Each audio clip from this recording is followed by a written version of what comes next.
¿Qué tal?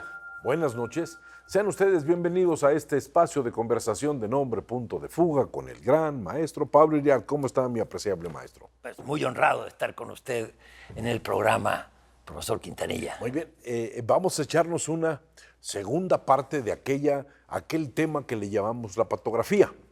La biografía donde se revisa más la personalidad Sí. que la trayectoria, que la la obra del autor. Y entonces, yéndonos directamente al tema de la fotografía, que me acuerdo que hablamos mucho de Hemingway y hablamos de otras personas, yo quisiera tocar a dos personajes ingleses que fueron verdaderamente transgresores, fueron talentosísimos, muy atacados y muy revisados patográficamente. Uno, Oscar Wilde, y otro, Lytton Strachey. ¿Por qué pienso que fueron profundamente atacados? Porque fueron disruptivos con su sociedad. A ver, ¿por cuál va a empezar? ¿Wilde? Voy a empezar por Wilde, que murió en el 1900, maestro. Wilde es un hombre que nace en pleno centro de la época victoriana, donde los estatutos emocionales de la moral provocan una gran cantidad de elementos y se empieza como a institucionalizar la verdad a medias, la hipocresía en la sociedad inglesa, la dureza. La reina Victoria era un gran personaje, sí, pero el concepto de la moral victoriana fue algo que se fue poco a poco cambiando. ¿Cómo fue? Wilde,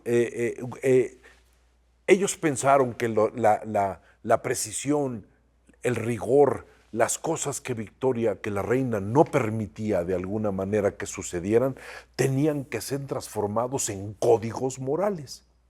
Y ahí, cuando el sentido ético de un gobernante se convierte en código moral en una sociedad, se vuelve verdaderamente una sociedad, permítame el término, espantosa, con preceptos muy cortos, con ideas muy precisas. Ahí, en medio de todo ese mundo, aparece un gran joven que se llama Oscar Wilde. Oscar Wilde brota de la época victoriana. Es un hombre que demuestra una enorme capacidad para la escritura, para la poesía. Es estudiante de Oxford. Ahí en Oxford es medio masón, establece contacto con los masones. Pero Oscar Wilde era un hombre que no duraba mucho tiempo en lugares porque encontraba una gran cantidad de contradicciones en aquellos principios que se plantearon. Wilde es atacado de una manera brutal por el sistema. Es disruptor en su literatura, disruptor en sus artículos en el periódico, critica a su sociedad. Es una molestia su comportamiento y su aceptación de su condición, de su preferencia homosexual y la manera en que la maneja. El último dandy del Hotel Savoy, así se manejaba como el dandy. Y eso irrita y profundamente y molesta profundamente a una sociedad inglesa que no es que no esté preparada, es que está queriendo instituir las cosas de una manera donde el cambio no sea posible. Wilde es un hombre, escribe, maestro, la importancia de llamarse Ernesto, que la considero un prodigio de la obra teatral. El retrato de Dorian Gray, pensando en este límite del esteticismo. El esteticismo necesita límites, si no, aquello es un estado de inmoralidad perfectamente permitida. Ahí está hablando del espíritu fáustico de Goethe. Escribe cosas líricas como El ruiseñor y la rosa, y es acosado y acusado de depravación por tener una relación con un hombre joven, y termina en la cárcel, 2 años en la cárcel, donde escribe unas hermosísimas cartas de Reading y acaba muerto en París en un hotel con una gran frase diciendo: a pesar de los pesares, siempre, hasta muriéndome, me muero por encima de mis posibilidades. Sí, era un hombre verdaderamente notable, maestro. A ver, explíqueme esa frase, profesor. Era un hombre que vivió en los excesos, que vivió siempre rompiendo los márgenes de la economía, atreviéndose a burlarse de muchos banqueros que le querían cobrar. Fue alguien que tenía un espíritu como muy romántico alemán. Muere de una meningitis, muere digamos que no muere pobre porque muere en un hotel, que inclusive ahora hay personas que llegan a querer dormir en el cuarto donde Oscar Wilde murió, dicen que se les aparece y no sé cuántas cosas más, pero es verdaderamente notable la presencia de Wilde, un transgresor. Y Lytton Strachey, él muere en 1930. ¿Quién era, profesor? Lytton Strachey era un gran biógrafo, un gran escritor inglés. Escribe Victorianos Eminentes, que es su libro más importante. Escribe sobre los victorianos, escribe sobre la sociedad, se opone a la lucha de la Primera Guerra Mundial, maestro. Él es inglés. Él es inglés. Wilde y Strachey son dos ingleses de cepa. Y, maestro, es acusado, atacado, porque él se opone a la Primera Guerra Mundial. ¿Era escritor? Era escritor. Escribió, su obra más importante es Victorianos Eminentes, o Victorianos Prominentes. Son libros biográficos y estudios sobre la sociedad victoriana. Strachey era un hombre muy sensible, muy estudioso, pero atacó al sistema. Dice, ¿por qué tenemos que ir a la Primera Guerra? ¿Por qué tenemos que responder a la locura de los ancianos? ¿Por qué tenemos que matar a nuestros jóvenes? En un juicio que se le hace a Strachey por traición a la patria, porque por oponerse a la Primera Guerra. A la Primera Guerra y por influir en su pensamiento, los jueces, sabiendo que él era homosexual, atacándolo, le dice, usted, señor Strachey, si llega a su casa y ve a un alemán encima de su hermana, ¿qué pensaría? Strachey entiende el sarcasmo del juez. Claro. Y le dice, antes que nada, su señoría, yo le diría que, como usted me conoce, haría todo lo posible por acabar en medio de los dos. La carcajada de la gente fue brutal porque el señor fue y no respondió de manera cobarde, sino aceptó, soy homosexual y aquí estoy, no por eso, sino por otras cosas. Strachey muere de un cáncer en el sistema gástrico que lo tortura, pero son dos grandes transgresores que fueron atacados y revisados por su patografía más que por su gran creación. Me extendí un poco, maestro. No, muy bien. Yo quería escucharlo en esta parte del programa. Yo solamente traigo un caso de las patografías de personas que son más recordadas, veneradas por su personalidad que por su obra. No soy historiador, profesor, soy... Gran lector, maestro, eso es todo. Pero sí soy lector y creo que una de esas personalidades que hasta el día de hoy son veneradas, pero ¿cuál obra? Napoleón Bonaparte, o para decirlo en su nombre real, Napoleone di Bonaparte. Ajá. Primero, el señor no era francés, era italiano. Él nace... Corso. Sí, Córcega, hasta un año antes de que naciera Napoleón, Córcega era parte de la ciudad-estado de Génova. Él Eso no me acordaba, no lo sabía. Francés prácticamente. Él cuando se va a la École Militaire, lo mandan a la escuela militar en Francia, era objeto de burlas de sus compañeros porque casi no hablaba francés. Su idioma era el italiano, Napoleone di Bonaparte, y hablaba corso.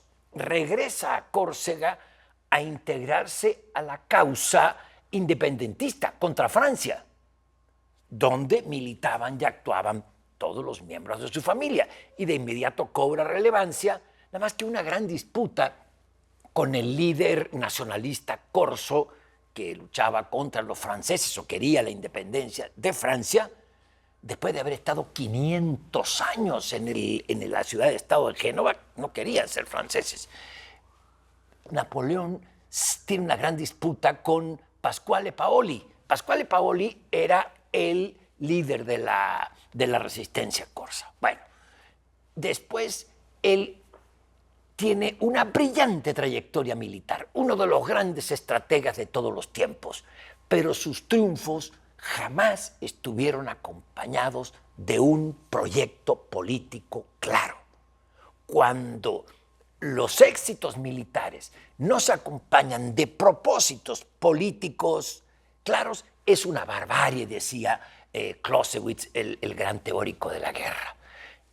Es lo que le pasó a Bush en Irak. Ganó la guerra probadoramente, pero dejó un desastre político. Napoleón también. Napoleón logra que toda Europa, o los grandes ciudades-estados y conglomerados europeos, se unan contra Francia, se unan contra él. Su imperio duró apenas 10 años, desde que lo coronaron emperador hasta que lo derrumbaron. Se acabó. Y ahí, profesor, se acaba la hegemonía de Francia en Europa por Napoleón. Cuando le surgen, bueno, de esas ciudades-estado que él juntaba para gobernar mejor, como la Confederación del Rin, que eran esos ciudades alemanas que se vivían peleando entre ellas, las une para gobernarlas. Eran condados y ducados. Exacto, y lo mismo las ciudades-estado italianas, las une en el reinado, y todos ellos desplazan a Francia, y hasta el día de hoy no se ha podido recuperar Francia. Le concedo una virtud. Napoleón es el líder, el autor del 18 Brumario. El 18 Brumario. Es decir, el 9 de noviembre, cuando da el golpe de Estado contra el Directorio y pone fin a la Revolución Francesa. Se acabó con la matanza de la guillotina, etc. El enloquecimiento francés de la Revolución. Exacto, eso le concedo. Pero luego creo que ha trascendido más en la historia la obra de Luis XIV, profesor. Sí, maestro. La obra de Luis XIV. Hay palacios de Versalles por todo el mundo. La gran frase de Beethoven describe perfectamente lo que le sucedió a Napoleón de Bonaparte. Sí. Beethoven está escribiendo la tercera sinfonía, la heroica. Y se la está dedicando a Napoleón Bonaparte. Cuando Napoleón decide ser emperador, David pinta ese cuadro famosísimo, pero antes Beethoven había tachado las partituras originales y solamente puso para el que pudo haber sido un gran hombre. Claro. Eso fue la sentencia de Beethoven a Napoleón Bonaparte, un acto verdaderamente grandioso. Claro, no tenía. Es el poder. El poder por el poder. Cómo vemos a todos los enfermos del poder por el poder y que después acaban destruyendo a sus países. En este caso, pues Francia fue relegada y creo que hasta el día de hoy no se recupera. Perdón, maestro, profesor. no se ha recuperado. Y por eso el gran código de muchos de decir, el problema de este hombre es un problema napoleónico, es un problema de altura, de miras, es un problema de sensaciones de grandeza. Maestro, el tiempo se nos acaba y solamente voy a decir que se nos queda pendiente un gran personaje que nos faltó por estudiar, Walt Disney, maestro. ¿Por qué? Un personaje con una incógnita por detrás. Pero su obra se decía que era espía de la CIA. Se decía que hacía trabajos para el Estado norteamericano de espionaje, de sofisticación. Nadie sabía si su acta de nacimiento era real. Él había nacido en España. Nadie sabía quiénes eran los padres. Nació en España, Walt Nació Disney. en España, Walt Disney. Espero que no lo prohíban. Tiene una historia por detrás verdaderamente misteriosa. Agarraba los cuentos europeos, les quitaba muchas veces los conflictos freudianos, ¿sí? Ya ve que hay un libro de Bruno Bettelheim que se llama El psicoanálisis de los cuentos de hadas y nos daba una versión ligera, que fue toda la fantasía durante muchas décadas en el siglo XX. Maestro, mil gracias por este programa, se nos fue, ¿sí? 2 grandes personajes que revisamos, podríamos revisar más. Un placer, y solamente quisiera decir, lo más importante siempre será lo que los seres producen para que los demás sean mejores.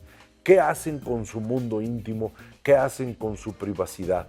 Eso hay que dejarlo simplemente al factor de trascendencia de cada uno de los seres humanos. Maestro, mil gracias y nos veremos en la próxima, aquí en este espacio de conversación de nombre Punto de Fuga con el maestro Pablo Iriarte.